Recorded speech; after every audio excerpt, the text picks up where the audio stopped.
(8월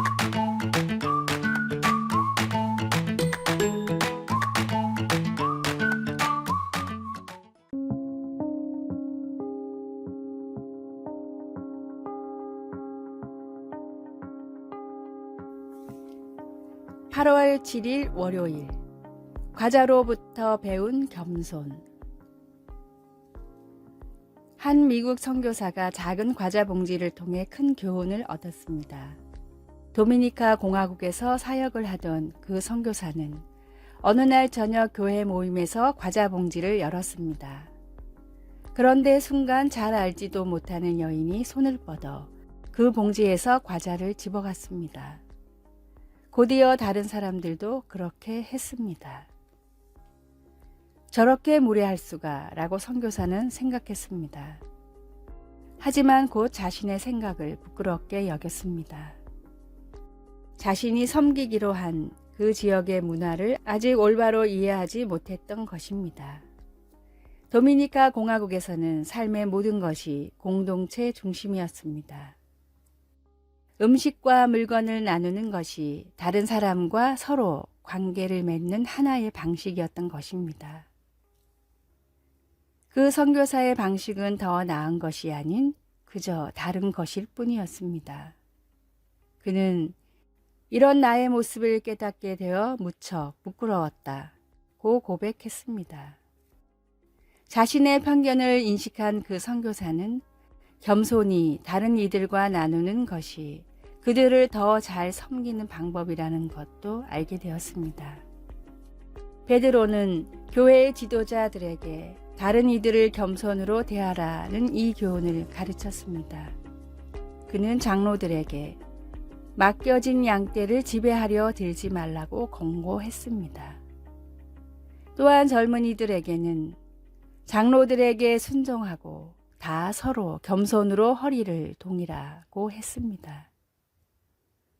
그가 선포한 것처럼 하나님은 교만한 자를 대적하시되 겸손한 자들에게는 은혜를 주십니다.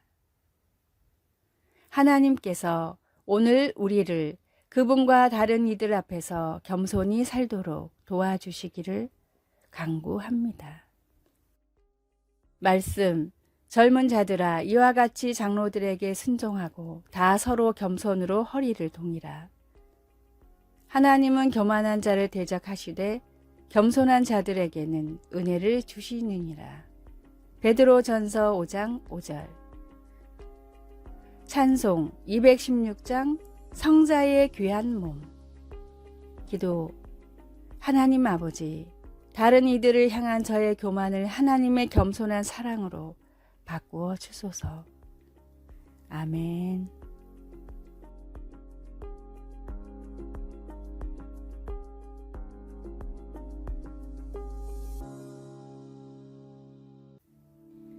(8월 8일) 화요일. 이 풍랑이 지나면. 남아프리카 공화국에서는 여름철이면 일주일에 2, 3일 정도는 아침부터 하루 종일 강풍이 붑니다. 어떨 때는 한두 시간 뒤에 바람이 그치지만 심한 날은 어떤 야외 활동도 할 수 없을 정도로 강한 바람이 불어 어설프게 공사한 집은 지붕이 날아가기도 합니다.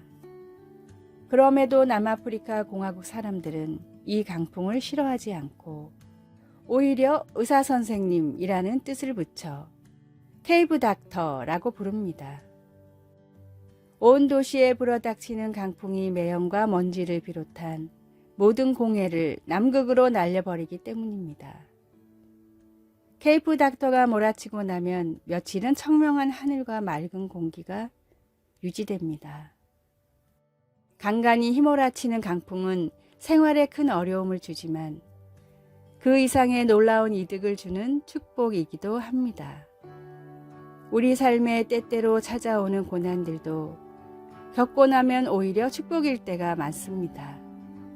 고난을 통해 먼지가 쓸려나가듯 믿음 생활에 집중하지 못하게 방해하는 요소들이 쓸려나간다면 오히려 그리스도인들에게는 축복이자 주님의 큰 은총입니다.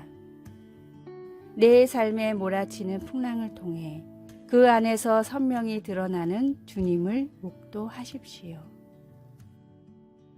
오늘의 말씀. 내가 사망의 음침한 골짜기로 다닐지라도 해를 두려워하지 않을 것은 주께서 나와 함께 하심이라. 주의 지팡이와 막대기가 나를 안위하시나이다. 시편 23편 4절. 오늘의 찬송. 345장 캄캄한 밤 사나운 바람 불 때. 오늘의 만나.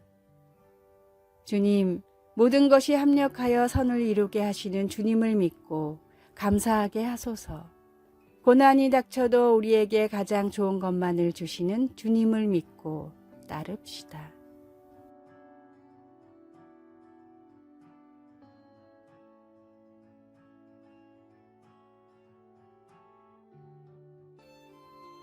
(8월 9일) 수요일. 치유받은 자 같이 살라. 인도에 사는 두 자매는 태어날 때부터 앞이 보이지 않았습니다. 그들의 아버지는 열심히 일했지만 자매가 앞을 볼 수 있게 해줄 수술을 위한 비용을 마련할 수가 없었습니다. 그러던 중 단기의료 선교팀이 그 지역을 방문했습니다. 수술을 받은 다음 날 간호사가 붕대를 풀자 두 자매는 환히 웃으며 그중 한 아이가 외쳤습니다. 엄마 보여요. 이제 보여요. 태어날 때부터 다리를 절었던 남자가 성전 입구에 늘 앉는 자리에 앉아 돈을 구걸하고 있었습니다. 베드로는 그에게 가진 돈은 없지만 그보다 더 귀한 것이 있다고 하면서 나사렛 예수 그리스도의 이름으로 일어나 걸으라고 했습니다. 당신이 지닌 타고난 능력을 생각해 보십시오. 만약 과거에 기적적으로 치유를 받아 그 능력을 갖게 되었다면 당신은 그 능력을 얼마나 더 즐길 수 있으며 또 어떻게 다르게 사용할 수 있을까요? 우리를 지으시고 구원하신 하나님께 감사를 드리고 주님이 주신 우리의 능력을 그분께 바치도록 합시다. 말씀. 그들과 함께 성전으로 들어가면서 걷기도 하고 뛰기도 하며 하나님을 찬송하니. 사도행전 3장 8절. 찬송 321장 날 대속하신 예수께. 기도. 하나님의 음성을 들을 수 있는 귀와 하나님을 찬양할 수 있는 입, 그리고 하나님을 섬길 수 있는 손과 발을 주셔서 감사합니다. 예수님의 이름으로 기도드립니다. 아멘.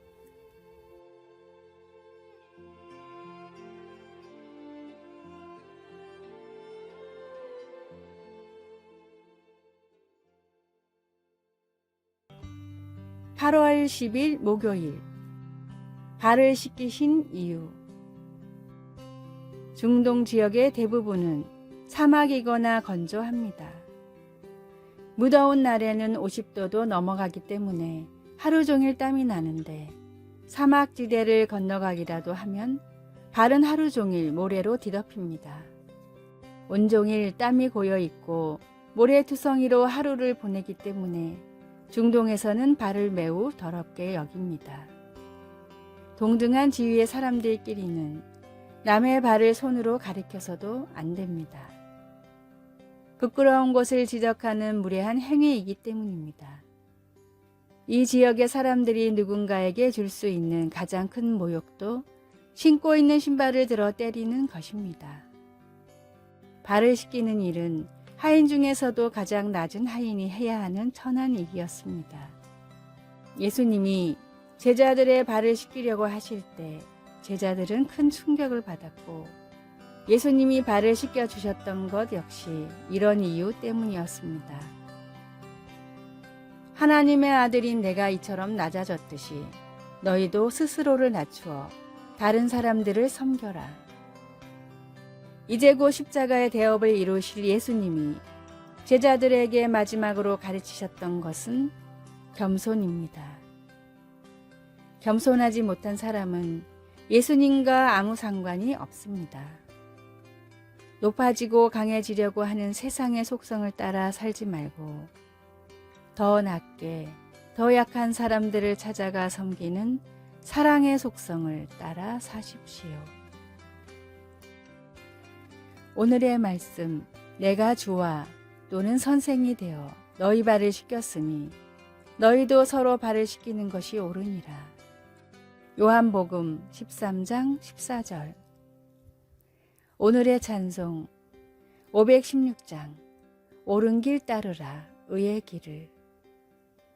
오늘의 만나 주님 앞에서 겸손한 삶을 살고 있는지 다시 깨닫고 더욱 겸손하게 하소서. 가장 낮은 곳에 있는 약한 사람들을 찾아가 섬기도록 노력합시다.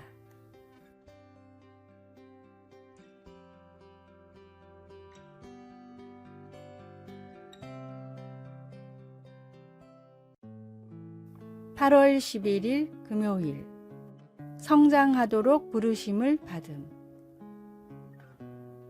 멍게는 이상한 생명체입니다. 바위와 조개 껍질에 붙어있는 멍게는 마치 물결에 흔들리는 부드러운 플라스틱 튜브처럼 보입니다. 활발했던 어릴 때와는 달리 흐르는 물에서 영양분을 섭취하면서 수동적인 생활을 합니다. 멍게는 먹이를 찾고 자신을 보호하는 기능을 하는 원시적인 척수와 두뇌를 갖춘 올챙이 같은 모습으로 삶을 시작합니다. 어렸을 때는 바다를 탐색하며 시간을 보내지만 성체에 이르면 변화가 일어나 바위에 달라붙어서 탐색과 성장을 멈추어 버립니다. 그리고 자신의 뇌를 먹어치우는 섬뜩한 반전을 보여줍니다. 척추도 없이 생각도 없이 수동적으로 물결에 따라 사는 멍게. 베드로 사도는 우리에게 그런 멍게의 운명을 쫓지 말라고 권면합니다. 우리는 성장하도록 부르심을 받았고 그것은 곧 하나님의 성품에 참여하는 것을 의미합니다. 이 성장애로의 부르심은 10대뿐 아니라 70세의 사람에게도 똑같이 아주 중요합니다. 하나님의 성품은 바다처럼 광대한데 우리는 고작 몇 미터 밖에 나아가지 못했습니다. 하나님의 끝없는 성품을 탐구하며 새로운 영적 모험을 떠나보십시오. 배우고 섬기며 위험을 감수해 내십시오. 성장하십시오. 말씀, 이런 것이 너희에게 있어 흡족한, 즉 너희로 게으르지 않고 열매 없는 자가 되지 않게 하려니와. 베드로후서 1장 8절. 찬송 453장 예수 더 알기 원하네. 기도, 매일 주님을 더 닮아가려는 열정을 저에게 주소서. 아멘.